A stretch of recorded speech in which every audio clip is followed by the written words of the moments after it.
Bonne nouvelle pour la rentrée académique 2022-2023, l'École supérieure d'administration, d'économie, de journalisme et des métiers de l'audiovisuel ESAE vous ouvre les portes de ses différents sites. À Gbedjomende, à Bomé-Calavi, à Kpakpa et même à Parakou, l'université ESAE vous offre des bons d'études et des demi-bourses dans toutes ses filières en licence 1, 2 et 3. Et pour les 100 premières inscriptions en master 1 et 2, bénéficiez des demi-bourses. Nouveau bachelier, vous avez au moins la mention assez bien. Inscrivez-vous vite à ESAE et bénéficiez d'un bon de 50 000 francs CFA. Étudiants, étudiantes et nouveaux bacheliers, payez 200 000 francs CFA en sciences de gestion, sciences économiques, sciences juridiques et en administration des affaires en licence 1, 2 et 3 et 500 000 francs CFA en master 1 et 2, 250 000 francs CFA en administration générale, administration des finances, journalisme et métiers de l'audiovisuel en licence 1, 2 et 3 et 600 000 francs CFA en master 1 et 2. Alors, inscrivez-vous vite et profitez des offres exceptionnelles mais également d'un enseignement de qualité à l'université d'excellence ESAE. Infoline 90 93 65 21 ou le 98 98 14 00. ESAE, l'excellence à un nom. Bonjour à nouveau, chers amis internautes. Le quotidien béninois d'information générale et d'analyse, l'informateur titre ce matin en manchette « Revalorisation des salaires à la veille des élections ». Wilfried Léandre Humbedji lève tout équivoque. Le porte-parole du gouvernement affirme que l'augmentation des salaires aux agents de l'État ne concerne en rien les prochaines élections législatives. Retrouvez la transcription de son argumentaire à la page 3 de la livraison de ce mardi de l'Informateur. Toujours à la une de l'Informateur de ce matin, politique nationale, Irénée Agossa change à nouveau de posture. Toujours à la une du même quotidien ce matin, pour exploitation d'une radio sonore locale non commerciale, la firme ESAE, en groupement avec Groupe Colon, recrute un personnel qualifié. Toujours à la une de l'Informateur du jour, examen national de master, intégralité des résultats de la dernière session à retrouver à la page 4. L'oreille droite de la une de ce matin de l'Informateur, comme à chaque parution, vous invite à découvrir dans les colonnes de sa parution les productions journalistiques des étudiants en formation de journalisme à l'école supérieure d'administration, d'économie, de journalisme et des métiers de l'audiovisuel ESAE. Le matinal ce matin en manchette, déclaration de soutien au parti Les Démocrates, comme écoutier dans une stérile opération de charme. Le journal fait savoir que l'ancien ministre d'État chargé des finances du gouvernement de l'ancien président Thomas Boniaï a effectué une sortie médiatique le week-end dernier.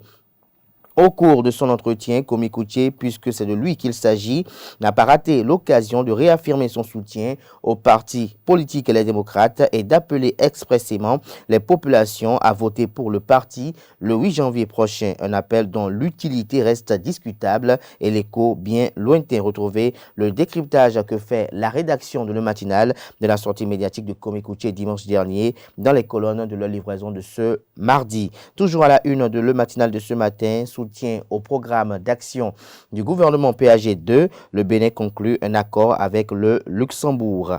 Matin libre ce matin en manchette, dans l'arène musicale au Bénin, Nicanor, un talent qui se bonifie, le fils du pays en Père Noël, donne un concert 100% live le 25 décembre à Canal Olympia de Cotonou, sous l'onction de Asuka Music à la conquête de l'Afrique et du monde. Retrouvez l'article édifiant sur ce titre à la page 2.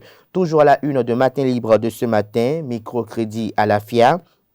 Des plaintes de lenteur enregistrées, Tony Fodé appelle à plus de célérité. Toujours à la une du journal Matin Libre de ce mardi, mosquée centrale de Sakété, l'imam Souberou Moussa investi. Le Béninois libère ce matin en manchette. Visite du secrétaire général national du bloc républicain dans la 5e circonscription électorale. Abdoulaye Biotchane, ministre d'État, apporte une bonne nouvelle à la jeunesse.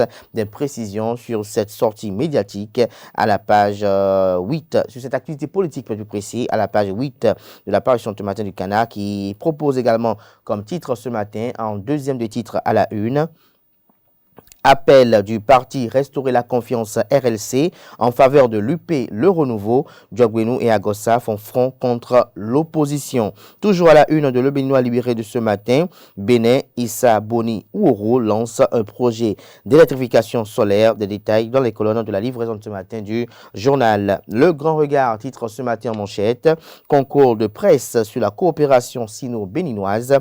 Jinping Tao marque son séjour au Bénin par des actions indélébiles. Le Grand Regard remporte le premier prix dans la catégorie presse écrite. Des précisions à la page 6. Toujours à la une du journal Le Grand Regard de ce matin, face aux peines des apprenants en milieu ruraux, Richard Boni Ouoro prépare un grand projet d'électrification. Le journal Dabarou ce matin à la une. Commission électorale nationale autonome Sénat, sélection des agents électoraux pour le scrutin du 8 janvier prochain. Le directeur général des élections, Boukari Soulé Adam, rassure du dispositif mis en place. Le pays émergent ce matin en manchette, pré-campagne électorale en vue des élections législatives du 8 janvier 2023. Armand Gansset, au contact de sa base pour la razzia du bloc républicain. Djidja, Abomey, Boykon et Agbanizou sont pris, voire encerclés par le chaos retentissant, communique le confrère. Toujours à la une du journal Le Pays émergent de ce matin, investiture des 218 candidats du mouvement populaire de libération. Sabi Sirako Ogone et ses soldats, je vous vois déjà au palais des gouverneurs. Nouvelle mutation ce matin manchette, élection législative à Bomté. La population alerte sur un vaste réseau d'achat de cartes. Toujours à la une du journal Nouvelle mutation de ce matin. Direction de campagne du parti politique Les Démocrates, une équipe d'expérimentés pour conduire à la victoire. Saliou Akadiri à la manette, Francis Amoussou au matériel, Madidat Adeleke, la seule femme de l'équipe. Des détails sur la composition de l'équipe et les missions qui lui sont assignées dans les colonnes de la livraison de ce matin du journal. Le quotidien spécialiste des questions éducatives, Éducation, titre ce matin en manchette. Construction et équipement de modules de salles de classe au secondaire, l'engagement du PACEB pour l'amélioration des performances scolaires, des précisions aux pages 6 et 7. Les pharaons ce matin en manchette, quitus fiscal, bilan de la 8e législative de janvier 2023, loi sur l'embauche, ordonne à la Dati à cœur ouvert sur Kaléidoscope. Des détails sur cette sortie médiatique dans les colonnes de la page du matin du journal qui propose également comme titre ce matin à la une. Concours des meilleures productions de presse pour célébrer la coopération sino-béninoise. Le journal Les Pharaons remporte le premier prix dans la catégorie presse en ligne. Nous passons à présent au journal Point d'Afrique qui titre ce matin en manchette Bénin, 18e circonscription électorale. Laurent Zoumaï mobilise sa troupe pour la victoire du bloc républicain. Bénin, élection législative. Le mouvement Info du Peuple salue Patrice Alakpato pour son soutien indéfectible à l'Union progressiste Le Renouveau dans la 5e circonscription électorale. Ce sera tout pour la présentation de quelques titres parus ce jour dans la presse locale. Les quotidiens sont disponibles dans les kiosques au prix de 300 francs CFA, également accessibles en ligne pour ceux d'entre eux disposant d'un site internet. Place à présent au bulletin matinal d'information.